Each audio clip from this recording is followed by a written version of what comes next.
Hello, I'm Lora Windsor. I'm a social worker and I have specialized in grief counseling for the last 20 years. I have facilitated grief groups for Conley Outreach Community Services for about 15 years. I have found over the years that many grievers turn to books for help, and I'd like to share a book with you that many people find very helpful. It's called Finding Meaning: The Sixth Stage of Grief, and it's by David Kessler, Kessler.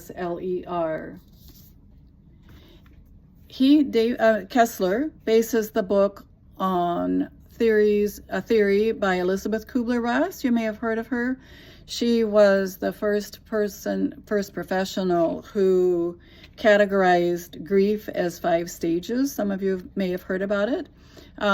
Some people like that approach and it helps them with their grief. Other people prefer to look at other types. So this book is based on Elizabeth Kubler-Ross's 5 stages of grief, although Kessler explains that they're not stages that are linear. It's not like first you do this, then you do this, then you do this. It doesn't work that way. We would like for it to, but it doesn't work that way. It's way messier than that.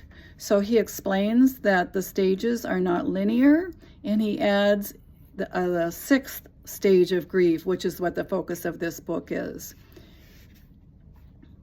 He says that when we find meaning to the loss, it helps us transform our grief into something else, something meaningful, something rich and fulfilling.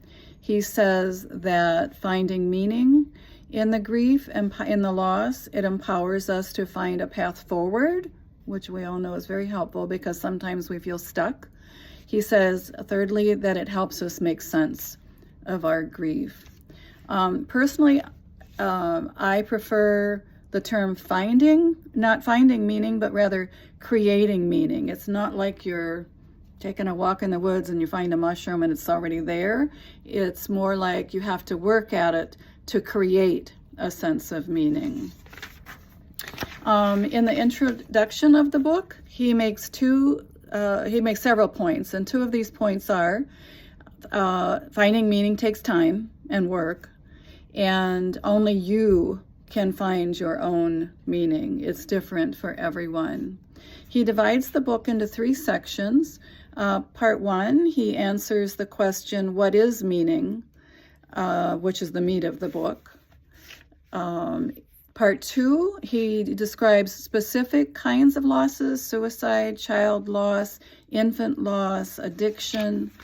Part 3, I consider to be more advanced. He talks more about pain, suffering, spirituality, legacy, how to honor your loved one. He talks about the afterlife. One trait of this book that I particularly like, in addition to all the rich information that he gives, is at the beginning of each chapter, he has a quote. And so there are four of these that I would like to read to you. This one is by Elie Wiesel. For the dead and the living, we must bear witness. And what that means to me is people who are grieving and mourning. Grief is what you feel on the inside, and mourning is what you express on the outside. They need to be heard. Their story needs to be witnessed. The second quote I would like to read is by Viktor Frankl. He says, without suffering and death, human life cannot be complete. The third quote I would like to read, sorry for the delay. Third quote I would like to read is by Anne Frank. I don't think of all the misery, but of all the beauty that remains.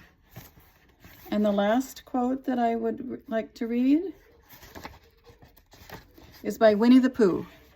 If there ever comes a day when we can't be together, keep me in your heart. I'll stay there forever. I recommend this, that you consider reading this book. It's filled with lots of information. I think it's not a book to sit and read at one sitting.